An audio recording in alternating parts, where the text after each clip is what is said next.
ಇಲ್ಲಿ ಯಾವುದೇ ಮುಚ್ಚುಮರೆ ಇಲ್ಲ. ಯಾರನ್ನು ಮೆಚ್ಚಿಸುವ ಪ್ರಶ್ನೆ ಇಲ್ಲವೇ ಇಲ್ಲ. ನೇರ ಪ್ರಶ್ನೆ, ನೇರ ಉತ್ತರ. ಇದು ಜನಮನ. ನಾನು ಚಿದಾನಂದ್ ಪಟೇಲ್.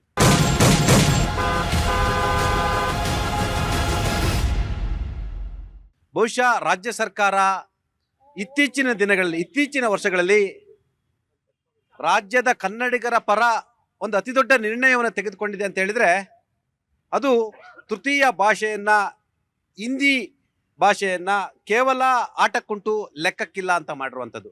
ನಮಗೆ ಇಂಗ್ಲಿಷ್ ಮತ್ತು ಕನ್ನಡ ಅನ್ನದ ಭಾಷೆ ಕೂಡ ಹೌದು. ಉತ್ತರ ಭಾರತೀಯರು ಪ್ರತಿ ವರ್ಷ ಕಡಿಮೆ ಅಂತ ಹೇಳಿದ್ರೆ 10 ಲಕ್ಷ ವಲಸಿಗರು ಕರ್ನಾಟಕದಲ್ಲಿ ಅನ್ನಕ್ಕಾಗಿ, ಬದುಕಿಗಾಗಿ, ದುಡಿಮೆಗಾಗಿ ಬರ್ತಾರೆ. ಅವ್ರು ಯಾರು ಕೂಡ ಹಿಂದಿ ಭಾಷಿಕರು ಅಂತೇಳಿ ಕರ್ನಾಟಕದಲ್ಲಿ ಬರ್ತಾ ಇಲ್ಲ. ಅವರು ಇಂಗ್ಲಿಷ್ ಮಾಧ್ಯಮದಲ್ಲಿ ಓದಿ ಇಲ್ಲಿ ಇಂಗ್ಲಿಷ್ ವಿಚಾರದಲ್ಲೇ ಕೆಲಸವನ್ನ ತೆಗೆದುಕೊಂಡು ಕೆಲಸವನ್ನ ಮಾಡ್ತಿರ್ತಕ್ಕಂಥದ್ದು. ಇದೊಂದು ಅತಿ ದೊಡ್ಡ ಲಾಬಿ ಅಂತಲೇ ಹೇಳಲಾಗ್ತದೆ. ನಿಮಗೆ ಗೊತ್ತಿರಲಿ, CBSE ಅಲ್ಲಿ ನಮ್ಮ ಮಕ್ಕಳು ಕೇವಲ 500 ಅಂಕಗಳಿಗೆ ಮಾತ್ರ ಬರೀಬೇಕು. ಆದರೆ ಸ್ಟೇಟ್ ಸಿಲೆಬಸ್ನಲ್ಲಿ 625 ಅಂಕಕ್ಕೆ ಬರಬೇಕು. ಕಳೆದ ವರ್ಷ ಹಿಂದಿ ಎಕ್ಸಾಮ್ ತೆಗೆದುಕೊಂಡಂಥ ಮಕ್ಕಳುಗಳು ಸುಮಾರು 40,000 ಮಕ್ಕಳುಗಳು ಫೇಲ್ ಆಗಿರ್ತಕ್ಕಂಥದ್ದು. ಇದು ಮಕ್ಕಳ ಮಾನಸಿಕತೆಯ ಮೇಲೆ ಅತಿ ದೊಡ್ಡ ಆಘಾತ ಕೂಡ ಹೌದು. ಅವರ ಪೋಷಕರಿಗೂ ಕೂಡ ಇದೊಂಥರ ದುಃಖಕರ ಸಂಗತಿ ಅಂತ ಹೇಳ್ಬೋದು. ಎಷ್ಟೋ ಮಕ್ಕಳು ತಾವು ಫೇಲ್ ಆಗೋದ್ರಿಂದ ಆತ್ಮಸ್ಥೈರ್ಯವನ್ನು ಕೂಡ ಕಳೆದುಕೊಳ್ತಿರ್ತಕ್ಕಂಥದ್ದು. ನಮಗೆ ಹಿಂದಿ ಕಲಿತ ತಕ್ಷಣವೇ ನಮಗೇನದು ಜೀವನದ ಭಾಷೆ, ಅನ್ನದ ಭಾಷೆ ಅಂತೂ ಖಂಡಿತ ಅಲ್ಲ. ನಿಮಗೆ ಗೊತ್ತಿರಲಿ, ಮಹಾರಾಷ್ಟ್ರದಲ್ಲೂ ಕೂಡ ಅಲ್ಲಿ ದ್ವಿತೀಯ ಭಾಷಾ ಪದ್ಧತಿ ಮಾತ್ರ ಇರ್ತಕ್ಕಂಥದ್ದು. ಅಲ್ಲಿ ಮಹಾರಾಷ್ಟ್ರದಲ್ಲೂ ಕೂಡ ಹಿಂದಿ ತೃತೀಯ ಭಾಷೆ ಅಲ್ಲ.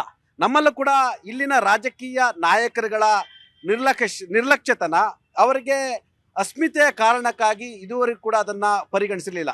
ಆದರೆ ಈಗ ಕರ್ನಾಟಕ ಸರ್ಕಾರ ಹಿಂದಿಯನ್ನ ಆಟಕ್ಕುಂಟು ಲೆಕ್ಕಕ್ಕಿಲ್ಲ ಅನ್ನೋ ರೀತಿಯಲ್ಲಿ ಮಾಡಿರ್ತಕ್ಕಂಥದ್ದು. ನಾನು ಯಾಕೆ ಈ ಮಾತನ್ನು ಹೇಳ್ತಿದ್ದೀನಿ ಅಂತ ಹೇಳಿದ್ರೆ, ಹಿಂದಿ ಭಾಷೆ ಅನಿವಾರ್ಯ ಅಲ್ಲ. ಅನಿವಾರ್ಯ ಇದ್ದವರು ಅವರ ಪೋಷಕರಿಗೆ ಏನಾದರೂ ಹಿಂದಿ ಭಾಷೆ ಬೇಕು ಅಂತ ಹೇಳಿದ್ರೆ ಕಲಿಸ್ಬೋದು. ನಾವು ಹಿಂದಿಯನ್ನು ಕಲಿತಿರ್ತಕ್ಕಂಥದ್ದು ಕರ್ನಾಟಕದಲ್ಲಿ ಇರ್ತಕ್ಕಂಥ ಲಕ್ಷಾಂತರ ಉತ್ತರ ಭಾರತೀಯರಿಗೆ ಜೊತೆ ಹಿಂದಿ ವ್ಯವಹರಿಸಲಿಕ್ಕಲ್ಲ. ನಿಮಗೆ ಗೊತ್ತಿರಲಿ, ಇವತ್ತು ಜೊಮೊಟೊ, ಸ್ವಿಗ್ಗಿಯಿಂದ ಹಿಡಿದು ಆಟೋ ಡ್ರೈವರಿಂದ ಹಿಡಿದು ಕ್ಯಾಬ್ ಡ್ರೈವರಿಂದ ಹಿಡಿದು ಎಲ್ಲರೂ ಕೂಡ ಹಿಂದಿಯಲ್ಲೇ ಇರ್ತಕ್ಕಂಥದ್ದು. ಮತ್ತು ಹಿಂದಿಯವರೇ ಬಹುತೇಕ ಹಿಂದಿಯಲ್ಲೇ ನಮ್ಮನ್ನು ಮಾತನಾಡಲಿಕ್ಕೆ ಪ್ರಯತ್ನವನ್ನು ಮಾಡ್ತಾರೆ. ಆದರೆ ನಮ್ಮ ಸರ್ಕಾರಗಳು, ಇಲ್ಲಿನ ವ್ಯವಸ್ಥೆ ಅಲ್ಲಿನ ಲಕ್ಷಾಂತರ ಹಿಂದಿ ವಾಲಗಳಿಗೆ ಕನ್ನಡ ಕಲಿಸುವ ಪ್ರಯತ್ನವನ್ನೇ ಮಾಡಲಿಲ್ಲ. ಯಾಕೆ ಮಹಾರಾಷ್ಟ್ರದಲ್ಲಿ ಕನ್ನಡ ತೃತೀಯ ಭಾಷೆಯನ್ನು ಇಟ್ಟಿಲ್ಲ, ಗುಜರಾತ್ನಲ್ಲಿ ಯಾಕೆ ಇಟ್ಟಿಲ್ಲ, ಮಧ್ಯಪ್ರದೇಶದಲ್ಲಿ ಯಾಕೆ ಇಟ್ಟಿಲ್ಲ, ಯಾಕಂತ ಹೇಳಿದ್ರೆ ಉತ್ತರ ಪ್ರದೇಶದಲ್ಲಿ ಯಾಕೆ ಇಟ್ಟಿಲ್ಲ? ಎಲ್ಲರೂ ಕೂಡ ಬಹುಶಃ ಕನ್ನಡ ಭಾಷೆಯನ್ನು ಅಲ್ಲಿ ತೃತೀಯ ಭಾಷೆ ಇಟ್ಟಿದ್ರೆ ಬಹುಶಃ ಇಲ್ಲಿ ಬರ್ತಕ್ಕಂಥ ಲಕ್ಷಾಂತರ ಹಿಂದಿ ವಾಲಗಳಿಗೆ ಕನ್ನಡ ಭಾಷೆ ವ್ಯವಹರಿಸಲಿಕ್ಕೆ ಒಂದು ಸಹಾಯ ಆಗ್ತಿರ್ತಕ್ಕಂಥದ್ದು. ನಮಗೆ ಹಿಂದಿ ಅತ್ಯಗತ್ಯ ಅಲ್ಲ. ಹಾಗಾಗಿ ರಾಜ್ಯ ಸರ್ಕಾರ ತೆಗೆದುಕೊಂಡಿರ್ತಕ್ಕಂಥ ನಿಲುವಿಗೆ ಈಗಾಗಲೇ ಅನೇಕ ಕನ್ನಡ ಪರ ಸಂಘಟನೆಗಳು ಕೂಡ ಕಾರಣ ಆಗಿರ್ತಕ್ಕಂಥದ್ದು. ಕಾಂಗ್ರೆಸ್ ಸರ್ಕಾರದ ಈ ನಿರ್ಧಾರಕ್ಕೆ ಬಹುಪರಕ್ಕೆ ಬರ್ತಿರ್ತಕ್ಕಂಥದ್ದು ಆಮ್ ಆದ್ಮಿಯ ನಿರ್ಧಾರ ಏನಂತ ಗೊತ್ತಾಗಲಿದೆ. ಇನ್ನು ಭಾರತೀಯ ಜನತಾ ಪಕ್ಷ ಬಹುಶಃ ಅವ್ರದ್ದು ಹೈಕಮಾಂಡ್ನ ನಾಯಕರಿಗೆ ಎದರಿ ಬೆದರಿ ಅನಿವಾರ್ಯವಾಗಿ ಹಿಂದಿಗೆ ಬೆಂಬಲವನ್ನು ಕೊಡ್ತಿರ್ತಕ್ಕಂಥದ್ದು. ಕನ್ನಡದವರು ಓಟೇ ಬೇಕು ಇವರಿಗೆ, ಆಯ್ತಾ? ಕನ್ನಡದವ್ರ ಜೊತೆನೇ ವ್ಯವಹಾರ ಮಾಡಬೇಕು, ಕನ್ನಡವೇ ಆದ್ಯತೆ, ಕನ್ನಡವೇ ಮೊದಲು. ಆದರೆ ನಮ್ಮ ವಿಪಕ್ಷ ನಾಯಕ R. ಅಶೋಕ್ ಅವರಿಗೆ ಹಿಂದಿ ಬೇಕಂತೆ. ಬಹುಶಃ ಅವರು ಪಾಪ ಇಷ್ಟು ವರ್ಷ ಆದರೂ ಬಹುಶಃ ಅವರಿಗೆ 65ರಿಂದ 66 ವರ್ಷ, ಅವರು ಕೂಡ ಹಿಂದಿ ಕಲ್ತಿಲ್ಲ. ಯಾಕಂದರೆ ಹೈಕಮಾಂಡ್ ಸಂಸ್ಕೃತಿ ಅಂದ್ರೂ ಕೂಡ ಅವ್ರಿಗೂ ಕೂಡ ಹಿಂದಿ ಬರಲ್ಲ. ಇನ್ನು ಸುರೇಶ್ ಕುಮಾರ್ ಅವ್ರಿಗೂ ಹಿಂದಿ ಬೇಕಂತೆ, ವಿಜೇಂದ್ರ ಅವ್ರಿಗೂ ಹಿಂದಿ ಬೇಕಂತೆ. ಮತ್ತೊಂದು ಅಭಿಪ್ರಾಯ ಭೇದ ಇರುತ್ತೆ. ಆದರೆ ಇವತ್ತು ಭಾರತೀಯ ಜನತಾ ಪಕ್ಷದ ಒಬ್ಬ ನಾಯಕ, ಒಬ್ಬ ವಕ್ತಾರ ಕೂಡ ಈ ಭಾಷೆಗೆ ಸಂಬಂಧಪಟ್ಟ ಚರ್ಚೆ ಮಾಡಲಿಕ್ಕೆ ಬರಲಿಕ್ಕೆ ಯಾರೂ ತಯಾರಿಲ್ಲ. ಆ ಮುಖಾಂತರ ಒಂದು ಕಡೆ ಅವರ ಪಲಾಯನವಾದ ಇಲ್ಲಿ ಕಾಣ್ತಿರ್ತಕ್ಕಂಥದ್ದು. R. ಅಶೋಕ್ ಅವರು ಏನು ಹೇಳಿದಾರೆ ಅಂತೇಳಿ ನೋಡ್ಕೊಂಡು ಬರೋಣ, ಸುರೇಶ್ ಕುಮಾರ್ ಅವರು ಏನು ಹೇಳಿದಾರೆ ಅಂತೇಳಿ ನೋಡ್ಕೊಂಡು ಬರೋಣ. ಅದಾದ ಮೇಲೆ ಎಲ್ಲರ ಜೊತೆ ನಾನು ಮಾತುಕತೆಯನ್ನು ನಡೆಸ್ತೀನಿ. ನಾವು ಕನ್ನಡದ ಮೇಲೆ ನಮಗೆ ಪ್ರೀತಿ ಇದೆ. ನಮ್ಮ ಮಕ್ಕಳು ಅತ್ಯಂತ ಚಿಕ್ಕ ವಯಸ್ಸಲ್ಲೇ ಎಲ್ಲಾ ಭಾಷೆಯನ್ನು ಕಲಿಬೇಕು. ನಾನು ಕೇವಲ ಹಿಂದಿ ಬಗ್ಗೆ ಹೇಳ್ತಾ ಇಲ್ಲ. ನೀವು ಹಿಂದಿ ಬೇಡ ಅಂತಂದ್ರೆ ವರ್ಷದ ಮೊದಲೇ ಹೇಳಬೇಕಿತ್ತು. ಆ ಮಗು ಇಷ್ಟು ಕಷ್ಟಪಟ್ಟು ಹಿಂದಿ ಕಲ್ತಿದೆ, ಎಲ್ಲ ಎಕ್ಸಾಮ್ ಅನ್ನು ಪಾಸ್ ಮಾಡಿದೆ. ಆದ್ರೆ ಇವತ್ತು ಎಕ್ಸಾಮ್ ಶುರು ಆದ್ಮೇಲೆ ಇಷ್ಟು ಬೇಜವಾಬ್ದಾರಿ ಸರ್ಕಾರ ಇದು. ನೋಡಿ, ಪ್ರಾಕ್ಟಿಕಲಿ ಈ ದ್ವಿಭಾಷಾ ತ್ರಿಭಾಷಾ ಸೂತ್ರಗಳ ಬಗ್ಗೆ ಭಾರಿ ಸಮಯದಿಂದ ಬೇರೆ ಬೇರೆ ಕಡೆಗಳಲ್ಲಿ ಚರ್ಚೆ ಆಗ್ತಾ ಇರುವಂಥದ್ದು. ಹಿಂದೆ ನಾವು ಭಾರಿ ಹೋರಾಟಗಳು ಬೇರೆ ಬೇರೆ, ವಿಶೇಷವಾಗಿ ದಕ್ಷಿಣ ಭಾರತದ ಎಲ್ಲ ರಾಜ್ಯಗಳ ಆದದ್ದನ್ನು ನಾವು ಕಂಡಿದ್ದೇವೆ. ಇವತ್ತು ಆಲ್ಟುಗೆದರ್ ಹಿಂದಿಯನ್ನು ತೆಗಿಬಾರ್ದು ಅಂತ ಹೇಳುವಂಥದ್ದು ನಮ್ಮ ಒಂದು ವಾದ ಇದೆ. ಆದರೆ ಗ್ರೇಡ್ ಕೊಡಬೇಕೋ ಮಾರ್ಕ್ಸ್ ಕೊಡಬೇಕೋ ಅಂತ ಹೇಳುವಂಥದ್ದು ಒಂದು ದೊಡ್ಡ ಜಿಜ್ಞಾಸೆ. ಹಲವಾರು ಸಂದರ್ಭಗಳಲ್ಲಿ ನಾವು ತಿಳ್ಕೊಂಡಿದ್ದೇವೆ. ಕಳೆದ ಬಾರಿ ಲಕ್ಷಗಟ್ಟಲೆ ವಿದ್ಯಾರ್ಥಿಗಳು ಹಿಂದಿ ಭಾಷೆಯ ಫೇಲ್ಯೂರ್ ಆಗಿಯೇ ಅವರ ಫ್ಯೂಚರ್ ಅವರದ್ದು ಸ್ವಲ್ಪ ಪ್ರಾಬ್ಲಮ್ ಆಗಿದೆ. ಇವತ್ತು ಪರಿಶೀಲನೆ ಮಾಡಿ ಅಂತ ರಾಜ್ಯಪಾಲರು ಹೇಳಿದರಲ್ಲಿ ತಪ್ಪಿಲ್ಲ. ಹಿಂದಿ ಬೇಕಾದವ್ರು ಕಲಿತಾರೆ. ನೀವು ಆಪ್ಷನ್ಸ್ ಇಟ್ಟಿದ್ರಿ 3. ಹಿಂದಿನ ಈಗ ಓದಿದ್ದಾರೆ. ಇಡೀ ವರ್ಷ ಮಾಡಿದ ಮೇಲೆ ಅಕಾಡೆಮಿಕ್ ಇಯರ್ ಮುಗಿದ ಮೇಲೆ ನೀವು ತೀರ್ಮಾನ ತಗೊಳ್ಳಿ. ಬೇಕಾ ಬೇಡ, ಬೇಕಾದವ್ರು ತಗೊಳ್ಳಿ, ಬೇಡದಿದ್ದವ್ರು ಬಿಡಿ, ಅದು ಹೇಳಿ. ಅದನ್ನು ಬಿಟ್ಟು ಇಡೀ ವರ್ಷ ನೀವು ಪಾಠ ಮಾಡಿಸಿದ್ದೀರಿ. ಈಗ ನೀವು ಹಿಂದಿ ಲೆಕ್ಕಕ್ಕಿಲ್ಲ, ಗ್ರೇಡ್ ಮಾತ್ರ ಕೊಡ್ತೀವಿ, ಮಾರ್ಕ್ಸ್ ಕೊಡಲ್ಲ ಅಂದ್ರೆ ಓದಿಸಿದ್ಯಾಕೆ ನೀವು? ಇಷ್ಟು ದಿನ ಮಾಸ್ಟರ್ಗಳನ್ನು ಇಟ್ಟು ಪಾಠ ಮಾಡಿಸಿ ಅವ್ರಿಗೆ ಸಂಬಳ ಕೊಟ್ಟಿದ್ದೀರಿ. Is it not A double standard of the government? ಅದರಿಂದ ಇವರು ಮಕ್ಕಳ ಭವಿಷ್ಯದಲ್ಲೂ ಆಟ ಆಡ್ತಾ ಇದ್ದಾರೆ. ಇದು ದೊಡ್ಡ ಪೆಟ್ಟು ಸಮಾಜದ ಮೇಲೆ ಬೀಳುತ್ತದೆ. ಅದರಿಂದಾಗಿ ತಕ್ಷಣ ಇದನ್ನು ವಾಪಸ್ ತಗೊಳ್ಬೇಕು. ಅವ್ರು ಏನು ಓದಿದ್ದಾರೋ ಅದಕ್ಕೆ ಗೌರವ ಕೊಡ್ತಕ್ಕಂಥದ್ದನ್ನು ಮಾಡಬೇಕೀಗ. ಆ ಅಂಕಗಳನ್ನು ಕೂಡ ಗಣನೆಗೆ ತಗೊಳ್ಬೇಕು. ಗ್ರೇಡು ಬೇಡ, ನಿಮ್ಗೆ ಯಾವ ಗ್ರೇಡು ಬೇಡ. ನಿಮ್ಮದು ಮುಂದಿನ ವರ್ಷದಲ್ಲಿ ಅಕಾಡೆಮಿಕ್ ಇಯರ್ ಅಲ್ಲಿ ಏನ್ ತೀರ್ಮಾನ ತಗೊಳ್ತೀರ ಆಮೇಲೆ ಮಾಡಿ. ಅದನ್ನು ಮಕ್ಕಳು ಒಪ್ತಾರೆ, ಅವರ ಪೋಷಕರು ಒಪ್ತಾರೆ. ಯಾರು ಪರ್ಮಿಷನ್ ತಗೊಂಡು ನೀವು ಮಾಡಿದ್ರಿ? ಈಗ ಮಕ್ಕಳು ಬೇಡ ಅಂತ ಯಾರಾದರೂ ಬರ್ಕೊಟ್ರ ನಿಮಗೆ? ಪೋಷಕರು ಯಾರಾದರೂ ಬರೆದು ಕೊಟ್ಟಿದಾರ? ಈ ರೀತಿ ಮಾಡಿದ್ರೆ ದೊಡ್ಡ ಹೋರಾಟವನ್ನ ಈ ಸರ್ಕಾರ ಎದುರಿಸಬೇಕಾಗುತ್ತೆ. ಬನ್ನಿ, ನಾನೀಗ ಕರ್ನಾಟಕ ರಕ್ಷಣಾ ವೇದಿಕೆಯ ರಾಜ್ಯ ಸಂಘಟನಾ ಪ್ರಧಾನ ಕಾರ್ಯದರ್ಶಿಯಾಗಿರ್ತಕ್ಕಂಥ ಅರುಣ್ ಜಾವಗಲ್ರವರಿದ್ದಾರೆ. ಅರುಣ್ ಜಾವಗಲ್ರವರೇ, ನಿಮ್ಮದು ಒಂದು ಕಂಪ್ನಿ ಇದೆ. ನಿಮ್ಮ ಕಂಪ್ನಿಲಿ ಕೆಲಸ ಮಾಡೋರಿಗೆ ಹಿಂದಿ ಅನಿವಾರ್ಯತೆ ಇದೆಯಾ? ಹಿಂದಿ ಅನಿವಾರ್ಯತೆ ಇಲ್ಲ. ಕರ್ನಾಟಕದಲ್ಲಿರೋರು ಯಾರಿಗೂ ಹಿಂದಿ ಅನಿವಾರ್ಯ ಅನ್ನೋದು ನನಗಂತೂ ಅನ್ನಿಸ್ತಾ ಇಲ್ಲ. ಈ ತ್ರಿಭಾಷಾ ಸೂತ್ರ ಹೇಗೆ ಬಂತು ಅನ್ನೋದನ್ನ ನಾವು ಮೊದಲು ನೋಡಬೇಕಾಗತ್ತೆ. ಮೊದಲು ಏನಂದರೆ 1950ರಲ್ಲಿ ಯಾವಾಗ ಸಂವಿಧಾನ ಮಾಡಿ ಭಾರತ ಒಕ್ಕೂಟ ಮಾಡಿದ್ರು, ಆವಾಗ ಹಿಂದಿಯನ್ನು ಮಾತ್ರ ಅಫಿಷಿಯಲ್ ಲ್ಯಾಂಗ್ವೇಜ್ ಅಂತ ಮಾಡೋದಕ್ಕೆ ಹೊರಡ್ತಾರೆ. ಆವಾಗ ದೊಡ್ಡ ಮಟ್ಟದ ಹೋರಾಟ ಆಗುತ್ತೆ. 15 ವರ್ಷ ಇಂಗ್ಲೀಷ್ನ ಕೂಡ ನಾವು ಆಡಳಿತ ಭಾಷೆಗೆ ಇಟ್ಕೋಬೇಕು ಅಂತ ಹೇಳ್ತಾರೆ.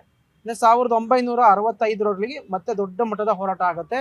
ಹಿಂದಿಯನ್ನು ಮಾತ್ರ ಅಫಿಷಿಯಲ್ ಮಾಡೋದನ್ನ ವಿರೋಧಿಸಿ ಕರ್ನಾಟಕದಲ್ಲೂ ದೊಡ್ಡ ಮಟ್ಟದ ಹೋರಾಟ ಆಗುತ್ತೆ. ತಮಿಳುನಾಡಲ್ಲೂ ಆಗುತ್ತೆ. ತಮಿಳುನಾಡು ಮತ್ತು ಕರ್ನಾಟಕದಲ್ಲಿ ನೂರಾರು ಜನ ಸಾಯ್ತಾರೆ ಗೋಲಿಬಾರ್ನಲ್ಲಿ. ಅದಾದಮೇಲೆ ಭಾರತ ಸರ್ಕಾರದವ್ರು ಏನು ನಿರ್ಧಾರ ಮಾಡ್ತಾರೆ ಅಂದರೆ, ನಾವು ನೇರವಾಗಿ ಹಿಂದಿನ ಪ್ರಮೋಟ್ ಮಾಡಿದರೆ ಗಲಾಟೆ ಆಗುತ್ತೆ, ಹಾಗಾಗಿ ನಾವು ತ್ರಿಭಾಷಾ ಸೂತ್ರ ಅನ್ನೋದೊಂದು ತೊಗೊಂಬರೋಣ, ನಿಧಾನವಾಗಿ ಜನರಿಗೆ ಹಿಂದಿ ಹೇಳಿಕೊಟ್ಟು ಹಿಂದಿಯ ಬಗ್ಗೆ ಏನು ವಿರೋಧ ಇತ್ತು, ಹಿಂದಿ ಹೇರಿಕೆಯ ಬಗ್ಗೆ ಏನು ವಿರೋಧ ಇತ್ತು ಅದನ್ನು ಕಡಿಮೆ ಮಾಡೋದಕ್ಕೆ 1968ರಲ್ಲಿ ತ್ರಿಭಾಷಾ ಸೂತ್ರನ ಜಾರಿಗೆ ತರ್ತಾರೆ. ಆ ಜಾರಿ ತಂದ ಮೇಲೆ ಸಡನ್ನಾಗಿ ಅವರು 100 ಮಾರ್ಕ್ಸ್ ಪರೀಕ್ಷೆ ಕೊಡಲ್ಲ, ನಿಧಾನವಾಗಿ 50 ಮಾರ್ಕ್ಸಿಗೆ ಕೊಡ್ತಾರೆ, ಆಮೇಲೆ 100 ಮಾರ್ಕ್ಸ್ ಮಾಡ್ತಾರೆ, ಮ್ಯಾಂಡೇಟ್ರಿ ಮಾಡ್ತಾರೆ. ಒಂದು 20-30 ವರ್ಷಕ್ಕೆ ಚೇಂಜ್ ಮಾಡ್ಕೊಂಡು ಬರ್ತಾರೆ. ಹೀಗೆ ನಿಧಾನವಾಗಿ ಹಿಂದಿನ ಮ್ಯಾಂಡೇಟ್ರಿ ಮಾಡ್ಕೊಂಡು ಬಂದಿದ್ದಾರೆ. ನೀವು ಯಾವುದೇ ನೋಡಿ, ಭಾರತ ಸರ್ಕಾರದವ್ರು ಏನು ಹೇಳ್ತಾರೆ ಅಂದರೆ, ಹಿಂದಿ ಮ್ಯಾಂಡೇಟ್ರಿ ಮಾಡಿಲ್ಲ ಅಂತ ಹೇಳ್ತಾರೆ. ಆದರೆ ಕಳೆದ ವರ್ಷ ಹಿಂದಿ ಪರೀಕ್ಷೆಯಲ್ಲಿ ಸುಮಾರು 1,40,000 ಮಕ್ಕಳು ಫೇಲ್ ಆಗಿದ್ದಾರೆ. ಹೇಗಾದರೂ ಹಿಂದಿ ಕಡ್ಡಾಯ ಆಗಿದ್ದರಿಂದನೇ ಫೇಲ್ ಆಗಿದ್ದು. ಇವಾಗ ನಾವು ಬ್ಯಾಂಕಿಗೆ ಹೋಗಿ ಅಥವಾ ರೈಲ್ವೆಗೆ ಹೋಗಿ ಎಲ್ಲೋ ಹೋದ್ರೂ ತ್ರಿಭಾಷಾ ಸೂತ್ರ ಜಾರಿ ಮಾಡ್ತೀವಿ ಅಂತ ಹೇಳ್ತಾರೆ, ಎಲ್ಲೂ ಜಾರಿ ಮಾಡ್ತಾ ಇಲ್ಲ. ತ್ರಿಭಾಷಾ ಸೂತ್ರ ಪ್ರಕಾರ ಏನಂದರೆ, ಹಿಂದಿ ರಾಜ್ಯದಲ್ಲಿ ಒಂದು ನಾನ್ ಹಿಂದಿ ಲ್ಯಾಂಗ್ವೇಜ್ನ ಕಲಿಬೇಕಾಗಿತ್ತು, ಅಲ್ಲೆಲ್ಲೂ ಸಹ ತ್ರಿಭಾಷಾ ಸೂತ್ರನ ಬಳಸಲಿಲ್ಲ. ಕೇವಲ 3-4 ರಾಜ್ಯಗಳಲ್ಲಿ ಮಾತ್ರ ತ್ರಿಭಾಷಾ ಸೂತ್ರನ ಜಾರಿ ಮಾಡ್ಕೊಂಡ್ವಿ ಹೊರತುನೆ ಉತ್ತರದ ಯಾವ ರಾಜ್ಯಗಳಲ್ಲೂ ತ್ರಿಭಾಷಾ ಸೂತ್ರ ಜಾರಿ ಆಗಿಲ್ಲ. ಅವ್ರಿಗೆ ಬೇಡ ಅಂದಮೇಲೆ ನಮಗೇನಕ್ಕೆ ಬೇಕು? ಈಗ ಭಾರತೀಯತೆ ಅಂದಾಗ ಕನ್ನಡನೂ ಭಾರತೀಯ ಭಾಷೆ ಅಲ್ವಾ, ಅಥವಾ ತಮಿಳು ಭಾರತೀಯ ಭಾಷೆ ಅಲ್ವಾ, ಹಿಂದಿ ಕೂಡ ಭಾರತೀಯ ಭಾಷೆನೇ. ಅವರು ಎಷ್ಟು ಗೌರವ ಹಿಂದಿ ಕನ್ನಡಕ್ಕೆ ಕೊಡ್ತಾರೆ ಹಿಂದಿಯವರು, ನಾವೇ ಅಷ್ಟೇ ಗೌರವನ ಹಿಂದಿಗೆ ಕೊಡೋದ್ರಲ್ಲಿ ತಪ್ಪೇನಿಲ್ಲ. ಆದರೆ ನಾವು ಹಿಂದಿ ಕಲಿತು ಭಾರತೀಯತೆಯನ್ನು ವ್ಯಕ್ತಪಡಿಸ್ಬೇಕು, ನಾವು ಹಿಂದಿ ಕಲಿಯೋದ್ರ ಮೂಲಕ ಭಾರತೀಯರಾಗಬೇಕು, ಕಡ್ಡಾಯ ಹಿಂದಿ ಪರೀಕ್ಷೆ ಬರೀಬೇಕು ಅನ್ನೋದು ಸರಿಯಲ್ಲ ಅಂತ ಅನ್ಸುತ್ತೆ. ಮತ್ತೆ ಇನ್ನೊಂದೇನೆಂದರೆ, ಈಗ ಏನು ರಾಜ್ಯ ಸರ್ಕಾರದವ್ರು ಮಾಡಿದ್ದಾರೆ ಅದು ಸರಿಯಾದ ಕ್ರಮ ಆಗಿದೆ. ಮತ್ತೆ ಅಲ್ಲೇನವರು ಎಲ್ಲರಿಗೂ ಹಿಂದಿ ಕಲಿಬೇಡಿ ಅಂತ ಹೇಳ್ತಾ ಇಲ್ಲ, ಯಾರಿಗೆ ಬೇಕೋ ಅವ್ರು ಕಲ್ತ್ಕೋತಾರೆ. ಪರೀಕ್ಷೆ ಅಂಕನ ಗಣನೆಗೆ ತಗೋತಾ ಇಲ್ಲ ಅಷ್ಟೇನೆ, ಕಲಿಯೋರು ಕಲಿಬಹುದು. ರಕ್ಷಣಾ ವೇದಿಕೆ ಆರಂಭದ ದಿನಗಳಲ್ಲಿ ಕೂಡ ತನ್ನದೇ ಆದ ಹೋರಾಟವನ್ನು ಮಾಡಿತ್ತು. ಬಹುಶಃ ಈಗ ನಿಮಗೆ ಜಯ ಸಿಕ್ಕಿದೆ ಅಲ್ವಾ? ಖಂಡಿತವಾಗಿಯೂ ಕರ್ನಾಟಕ ರಕ್ಷಣಾ ವೇದಿಕೆ, ಅದರಲ್ಲೂ ನಮ್ಮ ನಾಯಕರಾದ ಅಣ್ಣ ಟಿ ಎ ನಾರಾಯಣಗೌಡರು ಕಳೆದ 25-30 ವರ್ಷಗಳಿಂದಲೂ ಕೂಡ ನಾವು ಹಿಂದಿ ವಿರುದ್ಧವಾಗಿ ಈ ಒಂದು ತ್ರಿಭಾಷಾ ಸೂತ್ರದ ವಿರುದ್ಧವಾಗಿ ನಾವು ಹೋರಾಟನೇ ಮಾಡ್ಕೊಂಡೇ ಬಂದಿದ್ದೀವಿ. ಈಗ ನಮ್ಮ ರಾಜ್ಯ ಸರ್ಕಾರದಿಂದ ನಮ್ಮ ಹೋರಾಟಕ್ಕೆ ಎಲ್ಲೋ ಒಂದು ಕಡೆ ಜಯ ಸಿಕ್ಕಿದೆ ಅನಿಸುತ್ತೆ. ಆದರೆ ಕೆಲವು ಇನ್ನೊಂದು ವಿರೋಧ ಪಕ್ಷದವರು ಹಿಂದಿ ಕಲಿಕೆಗೂ, ಹಿಂದಿ ಭಾಷೆ ಕಲಿಕೆಗೂ, ಹಿಂದಿ ಭಾಷೆಯ ಏರಿಕೆಗೂ ವ್ಯತ್ಯಾಸನೇ ಗೊತ್ತಾಗ್ದಿರಾ ನೋಡಿ ಇಲ್ಲಿ ಪಲಾಯನವಾದಿ ಆಗಿದ್ದಾರೆ. ಇಲ್ಲಿ ಬಂದು ಉತ್ತರ ಕೊಡ್ಬೋದಾಗಿದ್ದಲ್ಲ. ಅದೇ ಸಾಮಾಜಿಕ ಜಾಲತಾಣದಲ್ಲಿ ಬಂದು ಕೆಟ್ಟದಾಗಿ ಅವ್ರ ತಲೆಗೆ ಏನು ನೋಡುತ್ತಾ ಬಾಯಿಗೆ ಬಂದಂಗೆಲ್ಲ ಮಾತಾಡ್ತಾರೆ. ಇವ್ರಿಗೆ ಫಸ್ಟ್ ಆಫ್ ಆಲ್ ಹೇಳ್ಬೇಕಂದ್ರೆ ಹಿಂದಿ ಏರಿಕೆ ಏನು ಅನ್ನೋದೇ ಇವ್ರಿಗೆ ಗೊತ್ತಿಲ್ಲ. ಸುಮ್ಮನೆ ಬಾಯಿದೆ ಅಂತ ಏನೇನೋ ಮಾತಾಡ್ತಾರೆ. ಇವತ್ತು ನಮ್ಮ ಮಕ್ಕಳಿಗೆ ತುಂಬಾನೇ ಹೊರೆ ಆಗ್ತಾ ಇದೆ 3 ಭಾಷೆ ಕಲಿಯೋದಕ್ಕೆ. ಇವತ್ತು ಉತ್ತರ ಭಾರತದಲ್ಲಿ ಇಲ್ಲದೆ ಇರುವಂತಹ ತ್ರಿಭಾಷಾ ಸೂತ್ರ ನಮ್ಮ ರಾಜ್ಯಕ್ಕೆ ಯಾಕೆ ಬೇಕು? ಅಲ್ಲಿನ ಮಕ್ಕಳಿಗೆ ಅಲ್ಲಿ ಅವರು ನಮ್ಮ ರಾಜ್ಯಕ್ಕೆ ಹೆಚ್ಚು ವಲಸೆ ಬರ್ತಾ ಇರೋದು. ನಮ್ಮ ರಾಜ್ಯದಿಂದ ಯಾರು ಕೂಡ ಅಲ್ಲಿ ಹೆಚ್ಚು ವಲಸೆ ಹೋಗ್ತಾ ಇಲ್ಲ. ಅವರು ಹೆಚ್ಚಾಗಿ ಬರ್ತಾ ಇರೋದ್ರಿಂದ ಅವರು ತ್ರಿಭಾಷಾ ಸೂತ್ರ ಅನುಸರಿಸಿ ಅವರು ಕನ್ನಡ ವಿಷಯವನ್ನು ಅವರ ಪಠ್ಯ ಪುಸ್ತಕದಲ್ಲಿ ಅಳವಡಿಸ್ಕೊಂಡು ಕನ್ನಡ ಕಲಿತು ನಮ್ಮ ರಾಜ್ಯಕ್ಕೆ ಬರಬೇಕು. ನಾವ್ ಯಾಕೆ ಕಲಿಬೇಕು? ಹಿಂದಿಯಿಂದ ಯಾರಿಗ ಅನುಕೂಲ ಆಗಿದೆ? ಎಲ್ಲ ಒಂದಷ್ಟು ಟೀಚರ್ಗಳು ಕೂಡ ನೇಮಕ ಆಗೋದು ಬಿಟ್ರೆ ಹಿಂದಿಯಿಂದ ನಮ್ಮ ರಾಜ್ಯದ ಮಕ್ಕಳ ಭವಿಷ್ಯ ಯಾವತ್ತೂ ಒಳ್ಳೇದಾಗಿಲ್ಲ. ಇನ್ನು ಹಿಂದಿ ಭಾಷೆಯಿಂದ ಮಕ್ಕಳಿಗೆ ಏರಿಕೆ ಆಗ್ತಾನೆ ಬಂದಿದೆ. S fine. ಅವ್ರು ಹೇಳ್ತಾ ಇದ್ರು ಒಂದಷ್ಟು ಟೀಚರ್ಸ್ಗಳಿಗೆ ಅನುಕೂಲ ಆಗಿದೆ ಅಂತೇಳಿ. ಕಾಂಗ್ರೆಸ್ ಸರ್ಕಾರದ ನಿಲುವನ್ನು ಕೂಡ ರಕ್ಷಣಾ ವೇದಿಕೆ ಬೆಂಬಲ ಆಗಿ ನೀಡ್ತು. ಬಹುಶಃ ತಾವು ಕೂಡ ಹಿಂದೆ 2013 ಕೂಡ ನಿಮ್ಮದೇ ಸರ್ಕಾರ ಇತ್ತು. ಅವತ್ತೇ ಈ ನಿರ್ಧಾರ ತೆಗೆದುಕೊಂಡಿದ್ರೆ ಇವತ್ತು ಇಂಥ ಹೋರಾಟದ ಅಗತ್ಯತೆ ಇರ್ತಿರ್ಲಿಲ್ಲ.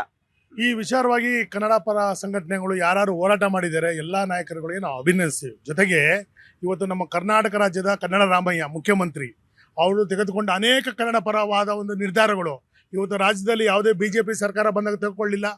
ನಮ್ಮ ಕನ್ನಡ ಭಾಷೆ 450 ಕ್ರಿಸ್ತಪೂರ್ವ 450ರಲ್ಲಿ ಪ್ರಾರಂಭವಾದಂಥ ಒಂದು ಭಾಷೆ. 200 ವರ್ಷಗಳ ಇತಿಹಾಸ ಇದೆ. ಯಾಕೆ ಕನ್ನಡ ಪರ ಹೋರಾಟಗಾರರು ಇದನ್ನ ಬಗ್ಗೆ ಚರ್ಚೆ ಮಾಡಿದಾಗ BJP ಯಾಕೆ ಇದಕ್ಕೆ ಬರಲಿಲ್ಲ? ಅದ್ರ ಜೊತೆಗೆ ಒಂದು ಮಾಡಿ ಹೇಳ್ತೀನಿ, ಬಿಹಾರಲ್ಲಿ PWE ಅಂತ ಒಂದು ಕಾಯ್ದೆ ಇದೆ. ಪಾಸ್ ವಿತೌಟ್ ಇಂಗ್ಲೀಷ್ ಅಂತ ಒಂದು ಕಾಯ್ದೆ ಬಿಹಾರಲ್ಲಿತ್ತು. ಅದೇ ರೀತಿಲಿ ಪಾಸ್ ವಿತೌಟ್ ಹಿಂದಿ ಅಂತೇಳಿ ನಮ್ಮ ಕರ್ನಾಟಕ ರಾಜ್ಯದ ಮುಖ್ಯಮಂತ್ರಿಗಳು ಈಗ ಒಂದು ಆದೇಶನ ಹೊರಡಿಸಿ ಹಿಂದಿ ಭಾಷೆ ಬೇಡ ಪರೀಕ್ಷೆಯಲ್ಲಿ, ಹಿಂದಿ ಭಾಷೆ ಬೇಡ ಅಂತ ಹೇಳಿದ್ರು. ಜೊತೆಗೆ ಕೇಂದ್ರ ಸರ್ಕಾರದ ಆಡಳಿತಶಾಹಿ ಮತ್ತೆ ಬಂಡವಾಳಶಾಹಿಗಳ ಇದೊಂದು ಹುನ್ನಾರ. ಇದು ಹಿಂದೇ ಬಾಗಿಲಲ್ಲಿ ತಗೊಂಬಂದು ನಮ್ಮ ರಾಜ್ಯದ ಜನತೆ ಕನ್ನಡ ಭಾಷೆಗಳು ನಮ್ಮ ಬದುಕನ್ನು ಅವರು ಹಾಳು ಮಾಡೋದಕ್ಕೋಸ್ಕರ ಹಿಂದಿ ಭಾಷೆನ ಏರಿಕೆ ಕೊಡ್ತಾರೆ. ಈಗ ಖಾಸಗಿ ಬ್ಯಾಂಕ್ ಇರ್ಬೋದು, ಬೇರೆ ಬೇರೆ ಬ್ಯಾಂಕ್ಗಳು ಇರ್ಬೋದು, ಬೇರೆ ಖಾಸಗಿ ಸಂಸ್ಥೆಗಳು ಇರ್ಬೋದು, ಇದರಲ್ಲಿ ಹಿಂದಿ ಏರಿಕೆನ ಹಿಂದೆ ಬಾಗಿಲಲ್ಲಿ ತರ್ತಕ್ಕಂಥ BJPಯ ಹುನ್ನಾರ ಇದು. ಇದಕ್ಕೆ ಇವತ್ತೇನು ಕನ್ನಡ ಪರ ಹೋರಾಟಗಾರರ ಜೊತೆಲಿ ಹೋರಾಟ ಮಾಡ್ತಾರೆ ಅವ್ರ ಜೊತೆಗೆ ನಾವು ಯಾವಾಗಲೂ ಇರ್ತೀವಿ. ಅವ್ರ ಜೊತೆಗೆ ನಾವು ಯಾವಾಗಲೂ ಬೆಂಬಲವನ್ನು ಸೂಚಿಸ್ತೀವಿ. ಜೊತೆಗೆ ಒಂದು ವಿಚಾರ ಏನು ಹೇಳ್ತಂದ್ರೆ, ನಮ್ಮ ಭಾಷೆ ನಮ್ಮ ನೆಲಕ್ಕೆ ನಮ್ಮ ಒಂದು ಯಾವುದೇ ಒಂದು ಅಧಿಕಾರ ಪಡೆಯೋದಕ್ಕೆ ನಮ್ದು ಸೂಕ್ತವಾದ ಸಮಯ ಅದು ಕಾಂಗ್ರೆಸ್ ಸರ್ಕಾರ ಮಾತ್ರನೇ ಇಡೀ ರಾಜ್ಯದಲ್ಲಿ ಕೊಡೋದು, ಬೇರೆ ಯಾವುದೇ ಪಕ್ಷ ಕೊಡಲ್ಲ ಅಂತೇಳಿ ಘಂಟಾಘೋಷವಾಗಿ ನಾನು ಹೇಳ್ತೀನಿ. ನಾನು ಆಮ್ ಆದ್ಮಿ ಪಕ್ಷದವರ ನಿಲುವೇನಂತ ಕೇಳ್ತೀನಿ. ತಾವು ತಮ್ಮದು ರಾಷ್ಟ್ರೀಯ ಪಕ್ಷ, ನಿಮ್ಮ ಕೇಜ್ರಿವಾಲ್ ರವರಿಗೆ ಹಿಂದಿನೇ ಊಟ, ಹಂಗಾಗಿ ನಿಮಗೆ ಇಲ್ಲಿ ಬದುಕೋಕ್ ಬಿಡ್ತಾರಾ? ಸರ್ ಖಂಡಿತ ಬದುಕಕ್ ಬಿಡ್ತಾರೆ. ಏನಕ್ಕಂದ್ರೆ ಲೋಕಲ್ ಲ್ಯಾಂಗ್ವೇಜ್ ಅನ್ನೋದು ಬಂದ್ರೆ ಆಮ್ ಆದ್ಮಿ ಪಾರ್ಟಿ ಕೂಡ ಕರ್ನಾಟಕದ ಜೊತೆಲಿ ನಿಂತ್ಕೊಂಡಿದೆ. ನಾವು ಸ್ವಾಗತ ಮಾಡ್ತೀವಿ. ಸಿದ್ದರಾಮಯ್ಯ ಅವರು ತಗೊಂಡಿರೋ ತೀರ್ಮಾನಕ್ಕೆ ಆಮ್ ಆದ್ಮಿ ಪಾರ್ಟಿ ಯಾವಾಗ್ಲೂ ಸ್ವಾಗತ ಮಾಡುತ್ತೆ. ಆದ್ರೆ BJP ಅವ್ರಿಗೆ ಒಂದ್ ಮಾತು ಹೇಳಕ್ ಇಷ್ಟಪಡ್ತೀನಿ. ನೀವು ತಮಿಳ್ನಾಡಲ್ಲಿ ಒಂದು ಸ್ಟ್ಯಾಂಡು, ಆಂಧ್ರದಲ್ಲಿ ಒಂದು ಸ್ಟ್ಯಾಂಡು, ಮಹಾರಾಷ್ಟ್ರದಲ್ಲಿ ಒಂದು ಸ್ಟ್ಯಾಂಡು, ಕರ್ನಾಟಕದಲ್ಲಿ ಭಾರತೀಯ ಜನತಾ ಪಕ್ಷ ಸರ್ಕಾರ ಇದೆ. ಅವ್ರದೇ ಸರ್ಕಾರದಲ್ಲಿ ಹಿಂದಿಗೆ ಅವರು ದೂರ ಓಡಿಸಿದ್ದಾರೆ. ಇಲ್ಲಿ ಕರ್ನಾಟಕದವ್ರಿಗೆ ವಿಶೇಷವಾದ ಪ್ರೀತಿ. ಇದೊಂಥರ ಅಶೋಕಿಂದ ಹಿಡಿದು ಎಲ್ಲರೂ ಕೂಡ ಬಹುಶಃ ಅವ್ರು ಯಾರಿಗೂ ಬಸವರಾಜ ಬೊಮ್ಮಾಯಿ ಅವ್ರ ತರ ಅವ್ರದೇ ಭಾಷೆಯಲ್ಲಿ ಹೇಳಿದಾರೆ. ದಮ್ಮು ತಾಕತ್ತಿಲ್ಲ ಅನ್ಸುತ್ತೆ ಅವ್ರಿಗೆ ವಿರೋಧ ಮಾಡ್ಲಿಕ್ಕೆ. ಸರ್ ದಮ್ಮು ತಾಕತ್ ಅನ್ನೋದಿರ್ಲಿ, ಹಿಂದಿಗೋಸ್ಕರ ಯಾರು ಹೋರಾಟ ಮಾಡ್ತಾ ಇದಾರೆ BJPಲಿ ಅವ್ರಿಗೆ ಹಿಂದಿ ಬರಲ್ಲ. ಸುಮ್ನೆ ಹಿಂದಿ ಬೇಕು ಅಂತ ನಾಟಕ ಮಾಡ್ತಾರೆ. ದಯವಿಟ್ಟು ನಮ್ಮ ಆರ್ ಅಶೋಕ್ ಅವರಿಗೆ ಒಂದ್ಸತಿ ಹಿಂದಿ ಬರ್ದ್ಬಿಟ್ಟು ತೋರಿಸ್ಬಿಡ್ಲಿ. ಹಿಂದಿ ಬೇಕು ಅಂತ. ಶೋಭಾ ಕರಂದ್ಲಾಜೆ ಅವರು ತುಂಬಾ ಚೆನ್ನಾಗಿ ಮಾತಾಡ್ತಾರೆ. ಸಾರಿ, ಎಲ್ಲಿ ಮಾತಾಡ್ತಾರೆ? ಅವ್ರು ಮಾತಾಡೋದ್ ನೋಡಿದ್ರೆ ಹಿಂದಿ ಅವರು ಸೂಸೈಡ್ ಮಾಡ್ಕೊಂತಾರೆ. ದಯವಿಟ್ಟು ಆತರ ಹಿಂದಿಗೋಸ್ಕರ ನೀವು ಹೋರಾಟ ಮಾಡಬೇಡಿ ಮೇಡಮ್. ನೀವು ಮಾಡ್ಬೇಕಂದ್ರೆ ಕರ್ನಾಟಕಕ್ಕೋಸ್ಕರ ಬನ್ನಿ. ಕರ್ನಾಟಕದಲ್ಲಿ ಕನ್ನಡರ ಜೊತೆಲಿ ನಿಂತ್ಕೊಂಡು ಹೋರಾಟ ಮಾಡಿ. ನಾವು ಸ್ವಾಗತ ಮಾಡ್ತೀವಿ. ಡಬಲ್ ಸ್ಟ್ಯಾಂಡರ್ಡ್ ಬೇಕಾಗಿಲ್ಲ BJP ಅವ್ರದ್ದು. CT ರವಿ ಅವರು ನ್ಯಾಷನಲ್ ಜನರಲ್ ಸೆಕ್ರೆಟರಿ ಆಗಿದ್ರು, ಅದ್ಭುತವಾಗಿ ಹಿಂದಿ ಕಲ್ತಿದ್ರು. ಅಪ್ಪ ಅವ್ರು ಮಾತಾಡೋದು ಹಿಂದಿ ನೋಡ್ಬಿಟ್ರೆ ಇಂಗ್ಲಿಷ್ ಅವರು ಸೂಸೈಡ್ ಮಾಡ್ಕೊಂಡ್ ಬಿಡ್ಬೇಕು. ಹಿಂದಿ ಅವ್ರು ಬಿಡಿ, ಇಂಗ್ಲಿಷ್ ಅವರು ಸೂಸೈಡ್ ಮಾಡ್ಕೊಂತಾರೆ. ಯಾವ ತರ ಲ್ಯಾಂಗ್ವೇಜ್ ಅವ್ರು ಮಾತಾಡೋದು ಅಂತ. ಹಿಂದಿ ಇಂಗ್ಲಿಷ್ ಎರಡು ಮಿಕ್ಸ್ ಮಾಡ್ಬಿಟ್ಟು ಮಾತಾಡೋರು ಅವರು. ದಯವಿಟ್ಟು BJP ಅವರು ಅವ್ರ ಸ್ಟ್ಯಾಂಡ್ ಕ್ಲಿಯರ್ ಮಾಡಬೇಕು. ನಾವು ಆಮ್ ಆದ್ಮಿ ಪಾರ್ಟಿ ಅವ್ರ ಸ್ಟ್ಯಾಂಡ್ ಕ್ಲಿಯರ್ ಮಾಡಿದೀವಿ. ಕರ್ನಾಟಕದಲ್ಲಿ ಕನ್ನಡನೇ ಮುಖ್ಯ ಅಂತ ಹೇಳ್ತಾ ಇದೀವಿ. ಅವ್ರ ತಾಕತ್ತು ದಮ್ಮಿದ್ರೆ ಅವ್ರು ಹೇಳಿ ನೋಡೋಣ. ಕ್ಲಿಯರ್ ಮಾಡ್ಬೇಕಿಲ್ಲ BJP ಅವ್ರು ಮಾಡಲ್ಲ. ಏನಕ್ಕೆ ಬಂದಿಲ್ಲ ಇವತ್ತು?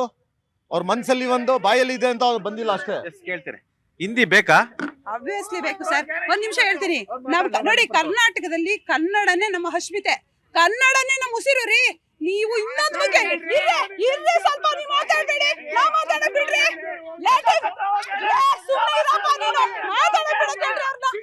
ಹೇಳದ್ನ ಕೇಳಿ ಇಲ್ಲಿ ನಾವ್ ಹೇಳ್ತಿರೋದು, ಇವ್ರೇನು ಪಠ್ಯ ಪುಸ್ತಕ